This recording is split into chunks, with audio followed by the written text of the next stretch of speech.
Yang pertama, pengertian administrasi kurikulum. Menurut Undang-Undang Nomor 20 Tahun 2003 menyebutkan bahwa kurikulum ialah sekumpulan rencana yang berisi peraturan mengenai tujuan yang akan dicapai dalam suatu proses pembelajaran dan digunakan sebagai pedoman untuk proses belajar mengajar yang terjadi di lembaga pendidikan. Itu adalah pengertian dari kurikulum. Sedangkan administrasi kurikulum itu merupakan seluruh proses kegiatan yang direncanakan dan diusahakan secara sengaja dan bersungguh-sungguh serta pembinaan secara kontinu terhadap situasi belajar mengajar secara efektif dan efisien demi membantu tercapainya tujuan pendidikan yang telah ditetapkan. Itu adalah dari pengertian dari administrasi kurikulum. Sekarang kita masuk bagian B, paradigma dan perencanaan kurikulum.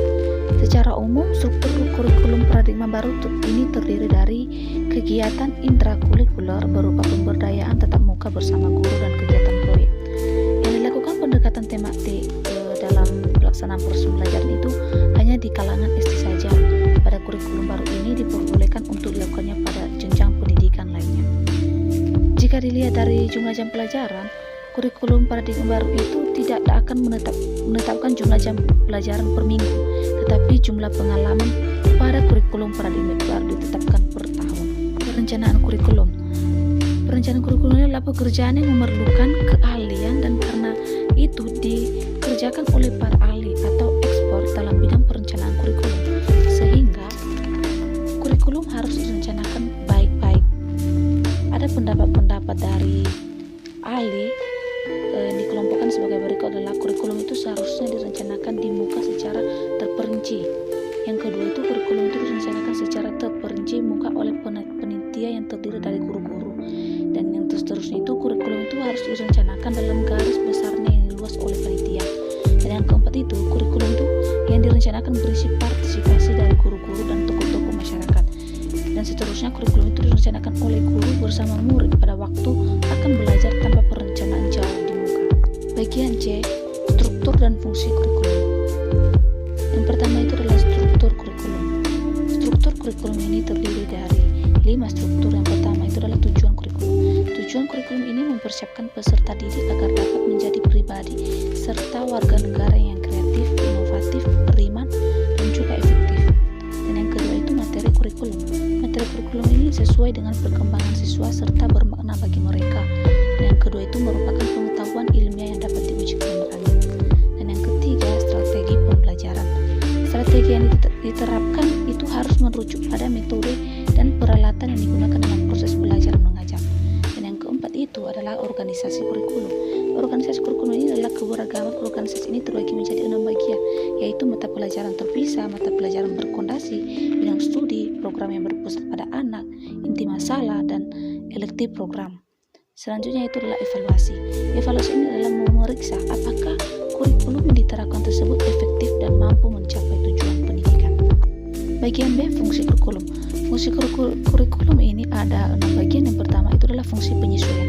Fungsi penyesuaian ini adalah memiliki sifat mampu beradaptasi dengan perubahan yang terjadi dalam lingkungan. Dan yang kedua itu adalah fungsi integrasi. Fungsi integrasi ini adalah mampu menjadi alat pendidikan yang dapat membentuk pribadi-pribadi yang utuh serta terintegrasi di masyarakat. Dan yang ketiga itu adalah fungsi diferensiasi. Fungsi diferensiasi ini adalah alat pendidikan yang memperhatikan pelayanan kepada setiap peserta didik. Dan yang seterusnya adalah fungsi persiapan. Fungsi persiapan ini adalah untuk membantu mempersiapkan peserta didik untuk dapat menuju ke jenjang pendidikan berikutnya. Dan yang seterusnya adalah fungsi pemilihan. Fungsi pemilihan ini adalah memfasilitasi peserta didik dengan cara memberi kesempatan untuk memilih program belajar yang sesuai dengan minat serta bakatnya. Dan seterusnya adalah fungsi diagnostik.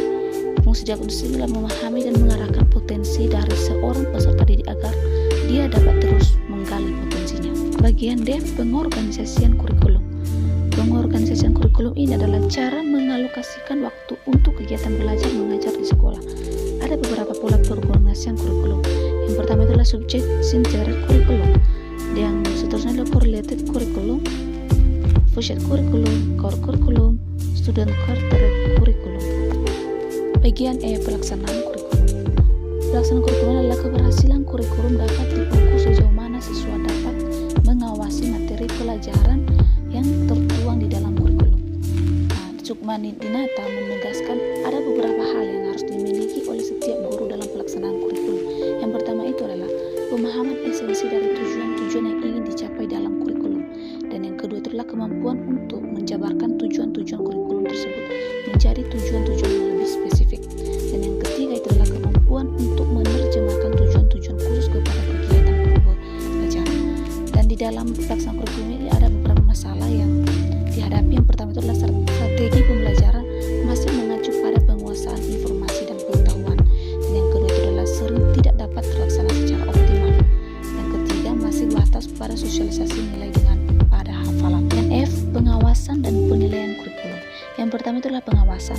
Pengawasan ini identik dengan controlling yang berarti pemeriksaan.